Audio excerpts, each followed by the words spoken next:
કોટ્યક મહાત્મ્યની શરૂઆત મહાભારતના આદિપર્વના પ્રથમ શ્લોક નારાયણમ નમસ્કૃત્ય નરમ ચૈવ નરોત્તમમ દેવી સરસ્વતી વ્યાસમ તતો જય મુદિર્યેત ના મુદ્રણથી મહાત્મ્યના રચિતાએ કરી છે, જે ઘણી જ સરળતાથી સમજી શકાય તેવી છે.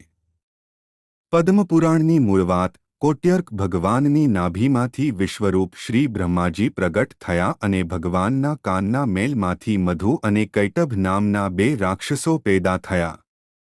સૌપ્રથમ કોટ્યર્ક પ્રભુએ બ્રહ્માજીને વેદની રચના કરવાની આજ્ઞા કરી, ત્યારે બે રાક્ષસોએ કામમાં વિઘ્નો ઊભા કર્યા અને બ્રહ્માજીને પજવતા હતા.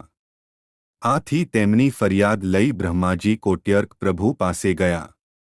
કોટ્યર્ક પ્રભુ કારતક સુદ 11ના દિવસે નિદ્રામાંથી જાગૃત થયા અને તેમના શરીરમાંથી કરોડો સૂર્યનું તેજ ઉત્પન્ન કર્યું. કોટી પ્લસ અર્ક, જેના તેજથી મધુ અને કૈટભ રાક્ષસો બળીને ભસ્મ થયા.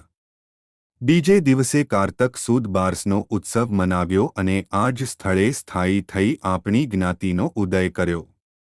વિશ્વભરમાં સ્થપાયેલા સૂર્યમંદિરોમાં ફક્ત એકમાત્ર શ્રીકોટ્યર્ક જ એવું મંદિર છે જે કર્કવૃત્તના મધ્યબિંદુ પર રચાયું છે. આપણા પ્રાચીન મંદિર પર સૂર્ય વર્ષમાં માત્ર એક જ વાર શિખરના મધ્ય બિંદુ પર આવે છે, કેવળ જૂન માસની 21મી તારીખે બપોરે 12 વાગે, ત્યારબાદ થોડીક જ ક્ષણો બાદ દક્ષિણ તરફ પ્રયાણ કરે છે.